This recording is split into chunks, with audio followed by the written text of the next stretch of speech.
Reviewers మీద me take ఏంటి sir? నా టేక్ అంటే అంటే ఆడ అవసరమా కాదానా? నాకు యాక్చువల్గా ఎలా ఎలా రియాక్ట్ అవ్వాలో కూడా తెలియదు. అంటే రివ్యూవర్స్ కొంతమంది ఉన్నారు ఎక్స్ట్రాడినరీ.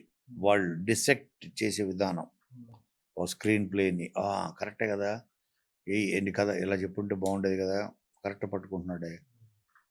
మళ్ళీ అతన్ని టీంలో కూర్చోబెడితే మళ్ళీ అది రాదు. ఒక ఫినిష్డ్ ప్రోడక్ట్ని ఇప్పుడు మన ఇంట్లో మన సిస్టర్ మన పక్కింటోళ్ళు ఏదో వండేవని తీసుకొచ్చి మన ఇంటికి ఇస్తే మనం తిని అది బాగుందా లేదా, దాంట్లో ఏం తక్కువైంది, ఏం ఎక్కువైంది, ఉప్పు ఎక్కువైంది, ఇది తక్కువైంది అని చెప్పడం సెకండ్స్లో చెప్పేస్తాం.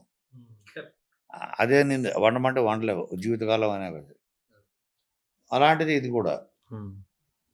సో అది అవసరమా అంటే పట్టించుకునేవాడికి అది అవసరం, పట్టించుకునేవాడికి వాళ్ళకి అదొక సర్వైవల్ ఫ్యాక్టర్ అయిపోయింది. ఇప్పుడు రివ్యూ రైటింగ్ అన్నది ఒకప్పుడు ఓన్లీ ఈ న్యూస్ పేపర్స్ ఉండేవి, వాటిలో వచ్చేది రివ్యూ, దానికోసం వెయిట్ చేసేవాళ్ళు, అదొక passion.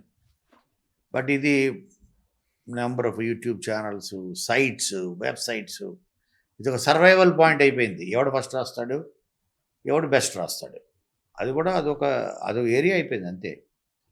So even they have to survive, so nobody can stop them. So then why fight with them? So వాళ్ళని కూడా తట్టుకొని వాళ్ళని కూడా మెప్పించాలనుకో, take it as one more challenge. ఇన్ని ఛాలెంజెస్ ఫేస్ చేస్తున్నాం కదా, పైరసీని ఫేస్ చేయట్లేదా? వాడు సినిమా చూడకముందే వాడు అది పెట్టేస్తున్నాడు నెట్లో, మొత్తం నెట్లో పెట్టేస్తా. మరి వాళ్ళకన్నా దారుణం ఏం కాదు కదా వీళ్ళేమి. కరెక్ట్. ఆ చూడగానే పెట్టేస్తున్నారు వీళ్ళు అంటే. It is one more challenge అనుకోవడం ఈజ్ ద బెస్ట్ వే అని నా ఫీలింగ్.